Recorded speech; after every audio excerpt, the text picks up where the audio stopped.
నమస్తే, welcome to studio 4 news bulletin. ముందుగా headlines చూద్దాం. అక్రమ ప్లాస్టిక్ మెటీరియల్ నిల్వపై ఎస్ఓటి మల్కాజ్గిరి పోలీసుల దాడులు.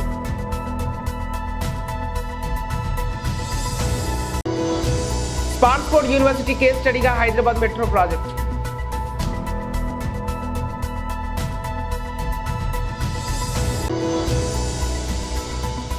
ఐసీసీ టెస్ట్ ర్యాంకింగ్స్ లో మళ్లీ అగ్రస్థానానికి చేరుకున్న టీమిండియా.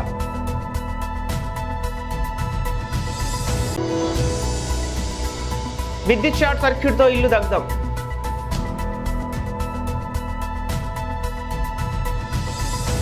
దేవాదుల లిఫ్ట్ ఇరిగేషన్ ద్వారా పంట పొలాలకు నీటిని విడుదల చేసిన రాష్ట్ర పంచాయతీరాజ్ గ్రామీణాభివృద్ధి స్త్రీ శిశు సంక్షేమ శాఖ మంత్రి దనసరి అనసూయ సీతక్క ఈరోజు ములుగు మండలంలోని కొడిసెలకుంట్ల, గుర్తూరు తండా, రామచంద్రపూర్, ముద్దునూరు తండా, శ్రీ నగర్, మల్లంపల్లి గ్రామాలకు దేవాదుల లిఫ్ట్ ఇరిగేషన్ ద్వారా పంట పొలాలకు సాగునీటిని విడుదల చేసిన రాష్ట్ర పంచాయతీరాజ్ గ్రామీణాభివృద్ధి స్త్రీ శిశు సంక్షేమ శాఖ మంత్రి దనసరి అనసూయ సీతక్క. ఈ సందర్భంగా ఆమె మాట్లాడుతూ, గత 10 ఏళ్ల పాలనలో కాళేశ్వర ప్రాజెక్టు కట్టి 1,00,000 కోట్ల రూపాయలు దోచుకుని మన ప్రాంతానికి చుక్కనీరు ఇవ్వకుండా ఈ ప్రాంత రైతాంగానికి అన్యాయం చేస్తే మన ప్రభుత్వం ఏర్పాటు అయి 3 నెలల వ్యవధిలోనే రైతులు పడుతున్న బాధలను చూసి ఈ ప్రాంత రైతాంగానికి సాగునీరు అందించడం జరిగిందని, ఎన్ని ఏండ్ల నుండి రైతులు పడుతున్న గోసలిక ఉండవు, రైతును రాజు చేయడమే కాంగ్రెస్ ప్రభుత్వ ధ్యేయమని మంత్రి వర్యులు సీతక్క అన్నారు. ఈ కార్యక్రమంలో లిఫ్ట్ ఇరిగేషన్ అధికారులతో పాటు కాంగ్రెస్ పార్టీ జిల్లా అధ్యక్షులు పైడాకుల అశోక్ గారు మరియు కాంగ్రెస్ పార్టీ జిల్లా బ్లాక్, మండల, గ్రామ నాయకులు, కార్యకర్తలు, ప్రజాప్రతినిధులు, రైతులు పాల్గొన్నారు.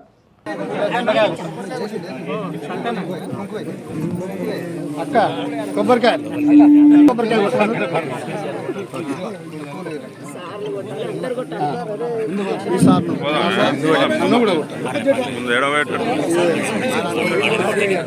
ఉన్నాయి ఎక్కడ మనకు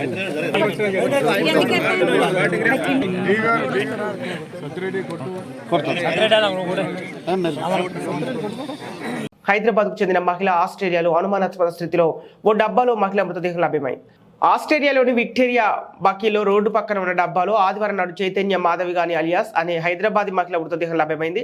స్థానిక వార్తా వెబ్సైట్ ప్రకారం శ్వేత భర్త వరికుప్పల అశోక్ రాజు తన కుమారుడితో కలిసి ఇటీవలి రోజుల్లో భారతదేశానికి తిరిగి వెళ్లాడని తెలుస్తోంది. చైతన్య మాధగాని అలియాస్ శ్వేత కుటుంబ సభ్యులు హైదరాబాద్ ఏఎస్ రావు నగర్లోని బృందావన్ కాలనీలో నివాసం ఉంటున్నారు.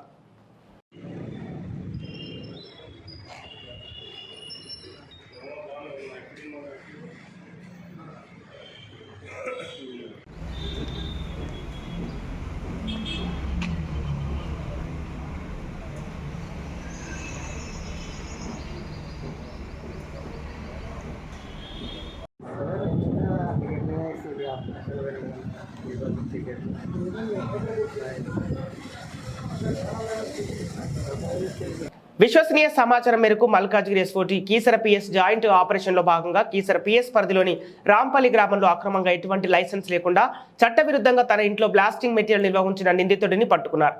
పల్లపు సురేష్ సన్నాఫ్ బాల నరసింహన్ వ్యక్తిని అదుపులోకి తీసుకుని నిందితుని వద్ద నుండి బ్లాస్టింగ్ సామగ్రిని స్వాధీనం చేసుకున్నారు. కేసు నమోదు చేసి దర్యాప్తు చేస్తున్న పోలీసులు.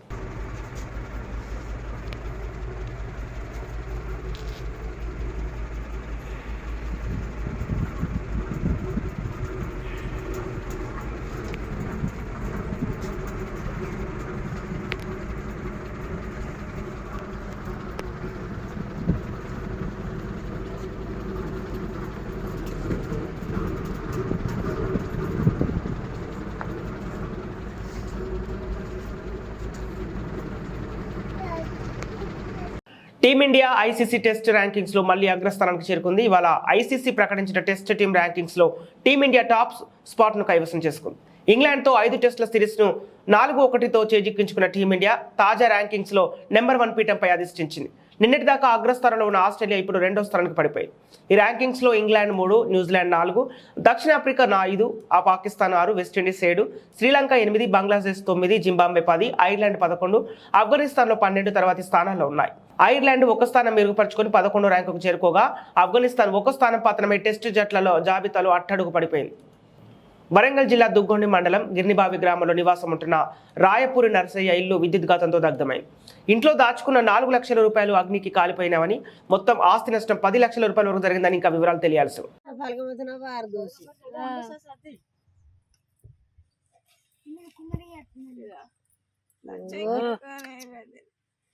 3 లక్షలకి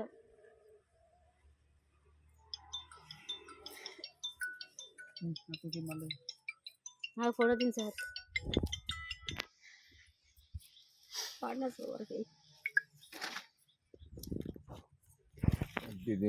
WhatsApp रंग सोना रहा है కెమెరా వస్తున్నారు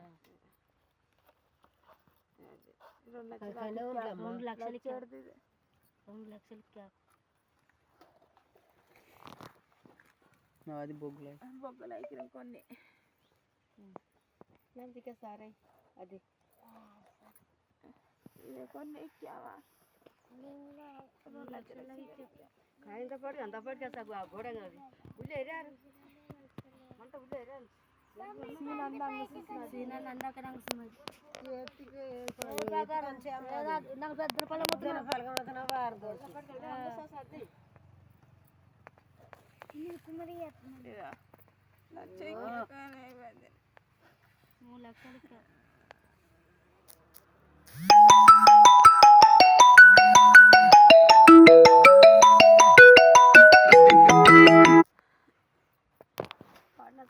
మత సామరస్యంపై ఎలుగెత్తి చాటుతూ సమాజంలోని రుగ్మతలకు అంతం పలుకుతామని ప్రతిజ్ఞ చేసి ఎల్బీ నగర్ చౌరస్తాలో భాయిచార యాత్రను ప్రారంభించి సైబరాబాద్ లక్డీకప్పులోని పార్టీ కార్యాలయం దాకా కొనసాగించిన యాత్రకు ప్రజల నుంచి విశేష స్పందన లభించడం చాలా సంతోషంగా ఉందని Indian national Rakshasena party founder president Mohammed Sahid Khan, జాతీయ అధ్యక్షులు జి రామకృష్ణ తమ సంతోషం వ్యక్తం చేశారు. ఈ సందర్భంగా తమ పార్టీ కార్యాలయంలో నిర్వహించిన విలేకరుల సమావేశంలో మాట్లాడుతూ సమాజ నిర్మాణం జరగాలని, మత సామరస్యానికి పెద్దపీట వేయాలని డిమాండ్ చేశారు. హిందూ, ముస్లిం, సిక్కులు, క్రిస్టియన్లు అంతా బాయి బాయి అంటూ నినాదాలు చేశారు. పార్టీ అగ్రనేతలు ముందు పదన నడవగా సర్వమత సారం ఒక్కటేనని వారు నినదించారు. మత సామరస్యానికి భంగం కలిగించే వారికి పై కఠిన చర్యలు తీసుకునేందుకు పార్లమెంట్లో కఠినమైన చట్టాన్ని రూపొందించాలని all India national rickshaw party నేతలకు అందరని కోరారు. ఎన్నికల నేపథ్యంలో రాజకీయ పార్టీలు విచ్చలవిడితనాన్ని ప్రదర్శించే అవకాశాలున్నాయని వార్తలు పేర్కొన్నారు. ఇక అందులోనే ప్రజల్లో చైతన్యం తెచ్చేందుకు పార్టీలో మాయలు చిక్కకుండా ఉండేందుకు తాము భాయిచార యాత్రను పెద్ద ఎత్తున నిర్వహించినట్టు చెప్పారు. భాయిచార యాత్ర నేపథ్యంలో పోలీసులు పెద్ద ఎత్తున బందోబస్తు ఏర్పాటు చేయడం జరిగింది. ఇక ఎలాంటి అవాంఛనీయ సంఘటన జరగకుండా చర్యలు తీసుకున్నారు.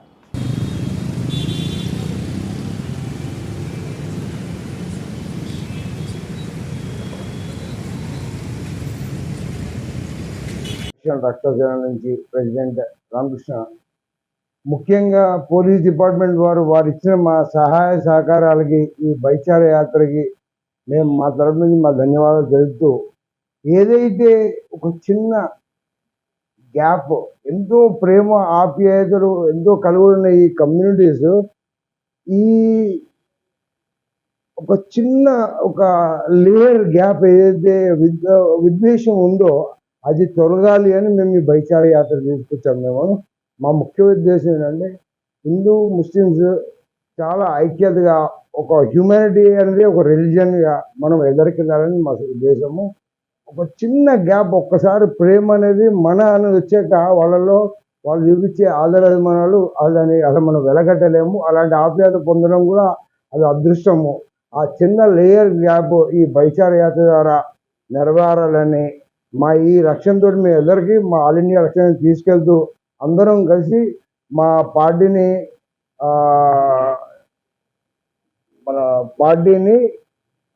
దేశానికి ఉపయోగపడేలాగా యువతను తయారు చేసుకుంటూ ఎదురు తీసుకెళ్ళాలని మా సంకల్పం. ధన్యవాదాలు.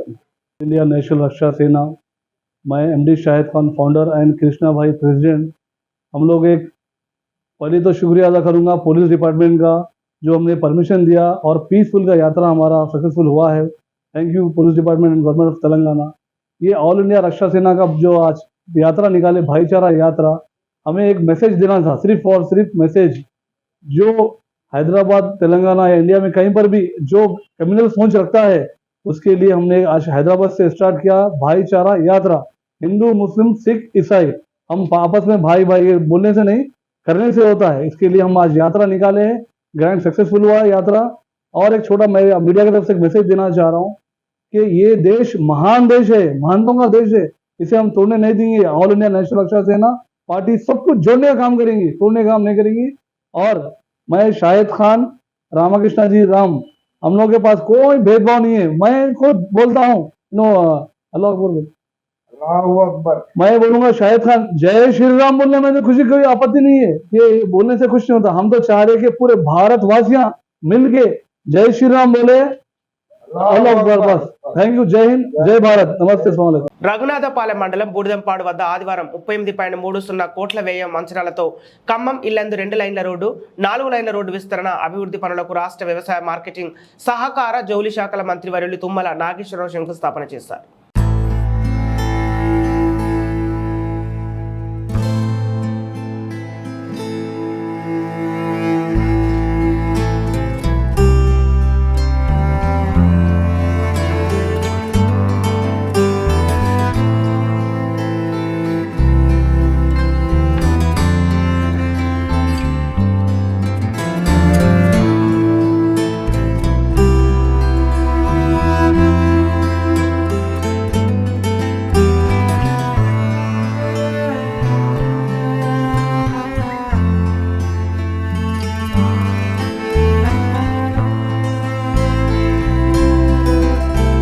చకచక ప్రారంభోత్సవాల ఊహల్లో అభివృద్ధి పథకాల నిధులు ఉన్నాయా, పనులు ప్రారంభిస్తారా? మాజీ ఎమ్మెల్యే డాక్టర్ చిన్నం రామకోటయ్య స్థానిక శాసనసభ్యులపై ధ్వజమెత్తారు. అసలేంటో అని ఆశ్చర్యపోతున్నారా? ఏలూరు జిల్లా న్యూజివీడు నియోజకవర్గంలో స్థానిక వైఎస్ఆర్సీపీ ఎమ్మెల్యే మేక వెంకట ప్రతాప్ అప్పారావు రోజు ప్రారంభోత్సవాలు, కొత్త పనులకు శిలాఫలకాలు వేస్తూ బిజీ అయ్యారని, భారత రాష్ట్రపతి మరియు ప్రధానమంత్రి షెడ్యూల్ లాగా రోజుకు 7-8 కార్యక్రమాలు ఉన్నాయంటూ మెసేజ్లు పెడుతున్నారు. కొత్త పనులకు శిలాఫలకాలు వేస్తూ కార్యక్రమాలు చేస్తూ ప్రజలను మభ్యపెడుతున్నారని మాజీ ఎమ్మెల్యే చిన్నం రామకోటయ్య ధ్వజమెత్తారు. 6 రోడ్లన్నీ గుంతలు పడిపోయాయి. పూడ్చండి మహాప్రభు అంటే కనీసం కన్నెత్తి చూడని శాసనసభని నిధులు లేకపోయినా రోజు షెడ్యూల్ ప్రకారం ప్రారంభోత్సవాలు, కొత్త పనులకు శిలాఫలకాలు వేస్తూ ఎలక్షన్లు సమీపిస్తున్న నేపథ్యంలో ప్రజలను మభ్యపెట్టడమేనని, కొత్త పనులు చేయడానికి అసలు నిధులు ఉన్నాయా, ఎందుకు ఇలా చేస్తూ ప్రజలను మభ్యపెడుతున్నారు, కేవలం ఎన్నికల నేపథ్యంలో ఓట్ల కోసమేనని ప్రజలందరూ కూడా గమనించాలని మాజీ ఎమ్మెల్యే చిన్ను రామకోటయ్య కోరారు. అందరికీ నమస్కారం. మీడియాతో మాట్లాడి చాలా రోజులైంది, ఒకసారి అనేక విషయాలు పంచుకుందామని చెప్పి పిలవడం జరిగింది. ముఖ్యంగా గత 15-20 రోజులుగా న్యూజివీడ్లో జరిగే అంటే పాలకపక్ష అధికార పార్టీ కార్యకలాపాల మీద ప్రజలు అవసరం. 5 సంవత్సరాల నుంచి నియోజకవర్గంలో అభి అనే పదాన్ని మర్చిపోయేటట్టు చేసిన ప్రభుత్వం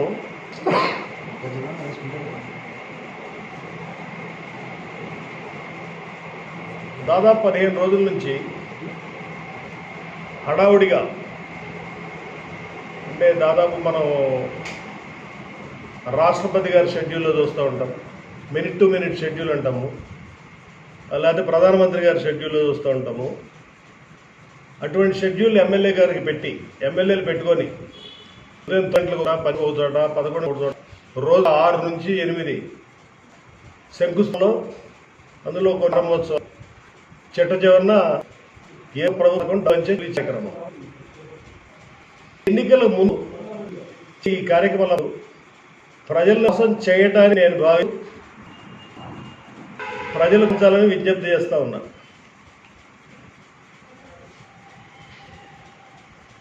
రోడ్ల మీద ఉన్న గుంతలు ఓడుతుండాయా బాబు అని అన్ని విధాల ప్రాధేయపడి బతిలాడి మీడియా రాసి, లేకపోతే నలుగురు కలిసినప్పుడు ఇష్టం వచ్చినట్టు మాట్లాడుకున్నా కూడా స్పందించి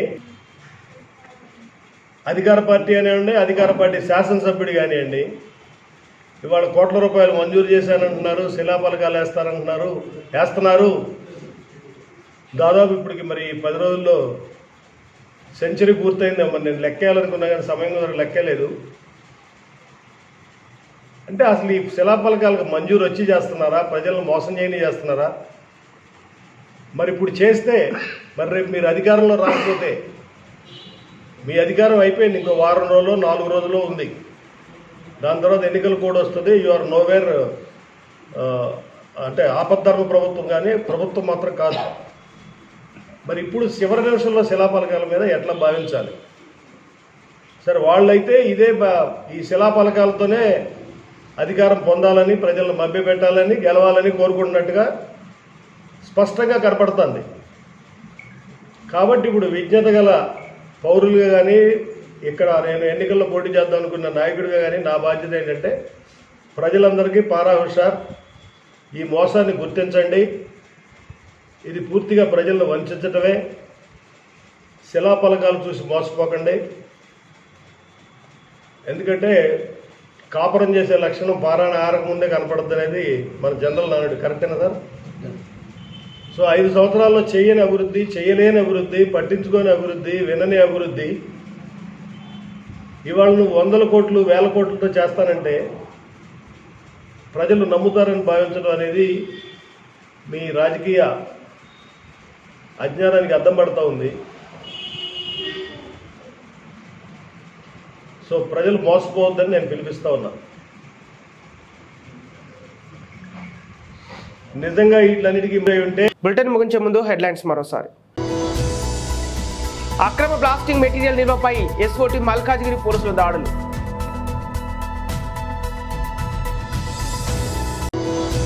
స్టాన్ఫోర్డ్ యూనివర్సిటీ కేస్ స్టడీగా హైదరాబాద్ మెట్రో ప్రాజెక్ట్.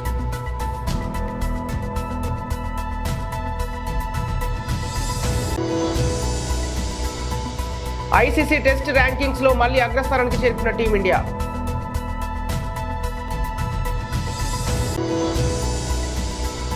విద్యుత్ షార్ట్ సర్క్యూట్ తో ఇల్లు దగ్ధం.